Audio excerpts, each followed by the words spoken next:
Навредливи тонови, остри реакции, барање за оставка, мизогинија, објаснување кој е во право, а кој погрешно разбира. Зовреа социјалните мрежи за опасниот наратив по критиките и навредите од страна на министерката за финансии Гордана Димитриевска-Кочовска, упатени кон пратеничката Славјанка Петровска. Според министерката за финансии, опозицијата решила од ова да се направи тема, бидејќи додека дискутирале во собранието немало реакции. Порача темата да се затвори. Предмет сум на лажни изјави, соопштенија по социјалните медиуми веќе со месеци. Во ниту еден момент не ме слушнавте да излезам и да се пожалам за нешто. Така што за мене оваа тема е затворена. Секој има право и ги повикувам да си ги искористат своите права, па да видиме кој бил во право, кој не бил во право и кој се трудел да дефокусира или да користи злоупотреби и лажна терминологија.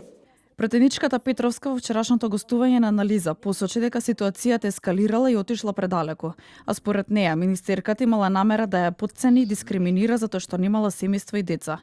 Најави дека ќе поднесе представка до Комисијата за спречување и заштита од дискриминација. И во моето прашање имаше два клучни елементи, а тоа беше дека дали нас некој треба да ни кажува со плата од над 100.000 денари каков грашок треба да дадат граѓаните. Јас реков, зошто пратениците на ВМРО ДПМН не го поддржаа законот за намалување на патните трошоци. Тоа беше моето пратеничко прашање. Дали јас добив навреда, јас не ја примив навредата. Дали беше намерата да бидам навредена и омаловажена затоа што немам деца и немам семејство? Апсолутно да. Реакциите кои следуваа на јавноста, не само на СДС. По ова е тоа што всушност го вознемири ВМРО ДПМН затоа што видоа дека отиде работата предалеку. Сопартијците на пратеничката Петровска застанаа зад неја и ја поддржаа, побараа оставка од министерката за финансии.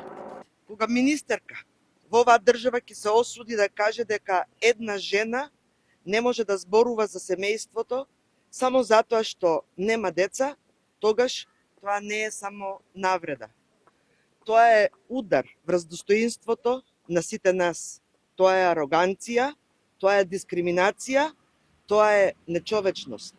Председателот на Македонското собрание Африм Гаши пак потенцира дека политичките ставови може да се искажат без меѓусебни навреди.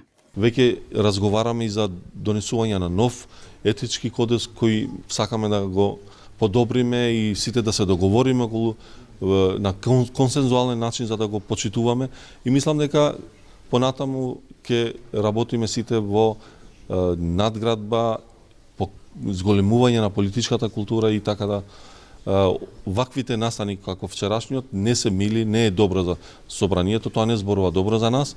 Според невладините организации, наративот на министерката директно влие и на жените на јавните функции и го минимизира проблемот на ионака малото учество на жените во политиката. Посочуваат дека овој потек укажува за распространетоста и толеранцијата на родовата дискриминација, со цел да ги понижи жените и загрижува тоа што доаѓа директно од министерка и од законодавниот дом, место каде законите што се носат и реториките што се употребуваат влијат на сите жени во ова општество. Да се сведе улогата на една жена само на мајка, при тоа да не се адресираат и решаваат проблемите на жените кои се позасегнати е крајно непочитување и игнорантски пристап.